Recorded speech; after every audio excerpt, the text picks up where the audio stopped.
Ba labenzi bobubi kodwa masibadalule elibala. Amen. So lokho esikwenzayo kuthini siyakudalula siyazihluba kubo abantu abenzi bobubi. So izinto zemfundo yabo siyazithini siyazishisa. Amen. Hallelujah. Yeah. Masi qalise ke. Okay, hallelujah. Siyaqala bazalwane. Hallelujah, hallelujah. Ngokwase junior ngama report la grade 4. Hallelujah. Hallelujah, hallelujah, hallelujah. Bona kuyathi. Hallelujah. Yeah, Yama awards so there's this morning that's what ngabhekisa ngapha. Lokho ngoyi creative art. Say creative art khona. Hallelujah. Grade 9 apha le EMS. Excellent. Hallelujah. Size kuyo so grade 9 life orientation kuyasha nakho. Hallelujah, hallelujah, hallelujah. Siyabonga abazalwane, Inkosi iyasebenza, iyayisebenzela abazalwane Inkosi. Sibheka high school grade 10 lo top achiever in mathematics. Hallelujah, hallelujah. Grade 10 top achiever in isiXhosa. Hallelujah. Bazalwane Inkosi Grade 10 bazalwane. top achiever in physical sciences. Shemfundo Saturn. Grade 10 top achiever in agricultural science. Hallelujah, hallelujah. Bazalwane siboneleni. Sakathela ukudla laba. Mama Basinika ama genetic modified. Yabo. Agricultural science bajoba ukudla. Grade 11 lo top achiever in grade 11 top achiever in mathematics. Hey konke kuyasha. Bazalwane abathi uJesu ya. Grade 11 top achiever in physical sciences. Sakushisa. Hallelujah, Inkosi iyayisebenzela bazalwane. Grade 11 top achiever in life sciences. Hallelujah. Sakushisa. Sakushisa konke Ukuthi bazalwane. uNkulunkulu akazange abadala abantu bathi umuntu usuka enkabeni. Bathi sasizimfela. Satha sizimfela. Sasizimfela. Grade 11 top achiever in agricultural sciences. Sakushisa nakho. Amen. Then the overall grade 11 ngelesa overall certificate. Sakushisa nakho. Nalento sibonayo. Outstanding performance in physical science.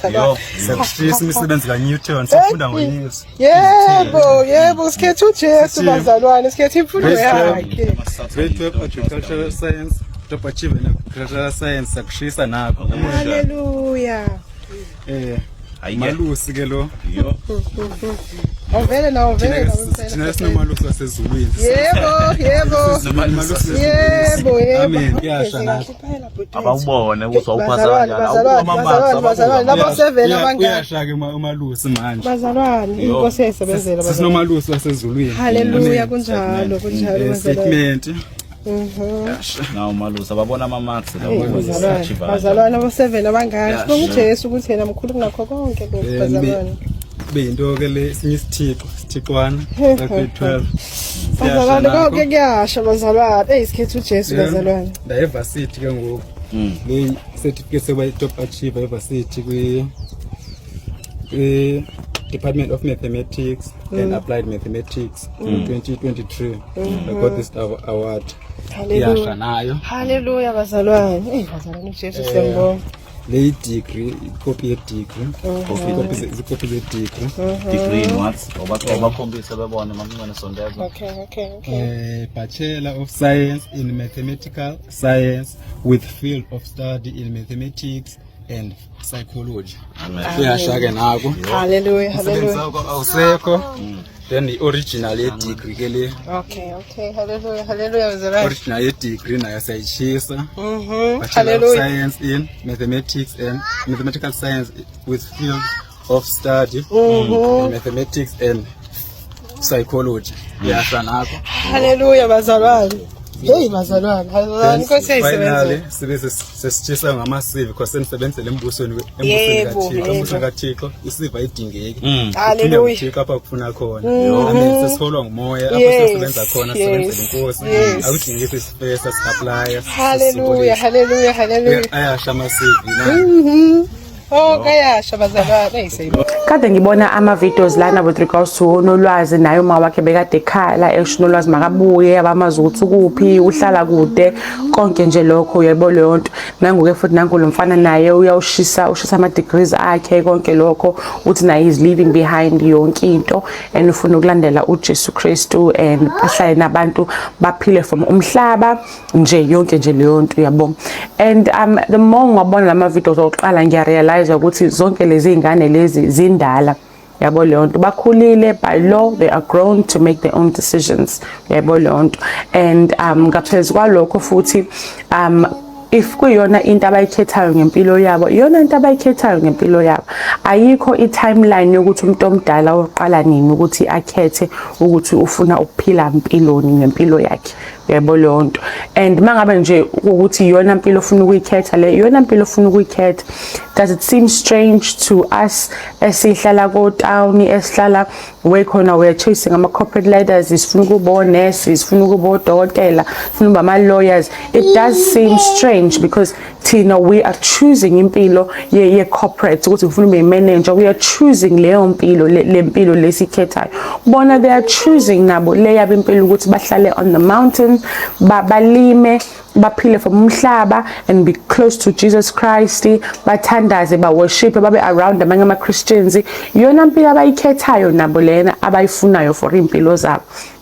Engakusho nje mina with regards to i-community yabo nje ukuthi ngiyathandaza ukuthi uNkulunkulu ukhona phakathi uJesu ukhona we fingerprint ekhona ngempela kulento abayakhayo because if ekhona phakathi ayikho into engayibhidlisa izoqhubeka nje ikhule ibe yinhle and ingane eziningi ngempela they can be saved from lempilo lena esesikhohluse yona ukuthi kumele lokho sijaha izinto ezinganamsebenzi. Baningi abantu abaka corporate abagula ngamakhanda ama debts ala yonke into la umuntu akazi ukuthi ukhokhela kanjani imoto umuzi ukusustain a certain lifestyle. Baningi abantu abafayo ngenxa yokuthi this is too much umuntu ashawe stroke stress umuntu afe. So if abantu are choosing ukuthi bangaziboni in that situation that they are detaching from impilo lesesdesignelwe abanye abantu abafuna ukuba rich on the backs of abanye abantu then iyona decision abafuna ukuyenza and angiboni mina into wrong ngakho because akidnap ingane yebo lonto but masithandaze nje ukuthi kulento abayenzayo uJehova umvelinqange umdali wethu ukhona phakathi kulento abayenzayo and bangamgudluzi benze sure futhi ukuthi ukhona because uSathane ngeke azayithande lento abayenzayo. And the reason why ngeke ayithande lento abayenzayo uSathane is because if belapha baphila impilo enjena esondelene noNkulunkulu then meaning ukuthi lo muntu eqalile usindisa a lot of souls and a lot of generations yabo. Baningi abantu that detach from umhlaba baningi abantu abanye baya detacha not even chasing Christ, simply just detaching but I've had enough of yonke lento yetifikethi amaloni amabonzi and then they disappear. In Japan people disappear because they've had enough of the rat race yempilo. They've had enough yabo leyo nto.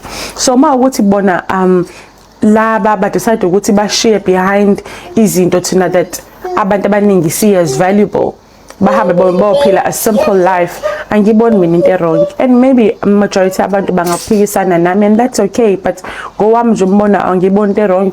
Abanye bayasho ukuthi uma wakhe uNolwazi uyakhala njalo ezomzali nami can imagine ingane yami yenze something ingazange izintshele ivele inyamalale ngithuke angadiscuss nokudiscussa nami yabona nje ngingaxakeka nami uyabo leyo nto ezumzali ngumuntu ngiyaphila nenyama, so uyabona maybe I might react as umuntu, but mangabe ngibheka ngendlela uyabona your spiritual yabo is the fact that kuyashiwo ukuthi abantu there will be 5 in the house and bayoba divided yabo ngenxa kagama kaJesu yabo leyo nto. And siyambona nalona wayeseBhayibhelini wayefuna ukulandela uJesu, wathi uJesu uzokwazi ukuthi ushiye behind yonke into yakho, and he wasn't able to leave behind. So I don't know yabo, I don't know ngempela, but ke seningangazisa ke maybe khona maybe enikubonayo enikwaziyo maybe mina ngingakwazi yabo leyo nto, maybe ongekho right, but masithandaze nje ukuthi kulokho abaqalayo uNkulunkulu makabe ifront and center, because you can never go wrong ever if Jesus is there. You can never go wrong. Hello good people, welcome back to this channel. If you are new here, please make sure you do the right thing. You press that subscribe button and hit the notification bell. Good people, siyabona lana abazalwane abasekhaya labafundi bashisa nje wonke ama qualifications wabo. Apparently bathi imfundo yala kulelizwe imfundo kaSathane. So bona nje sebakhetha ukuthi iyodwa nje into ekumele bafunde ngayo iBhayibheli kuphela. Good people, yabona indaba yenkolo inzima kakhulu ngoba akekho umuntu oyi-understandayo. Kuhlezi kunempikiswano when it comes to indaba yenkolo, and especially ngalo iBhayibheli. iBhayibheli sonke sil-interpreta ngendlela evuna thina e-understandwa yithi. So nje asijudge umuntu emhlabeni, vele unelungelo lokwenza nanoma ngayini akayifunayo ngempilo yakhe, especially South Africa mawuso over 18 nje songayithathela inqumo ngempilo yakho. Good people, please comment your thoughts below. Tell us what do you think about this video. Don't forget to like, share and subscribe. Kulungile, bye. See you on the next one.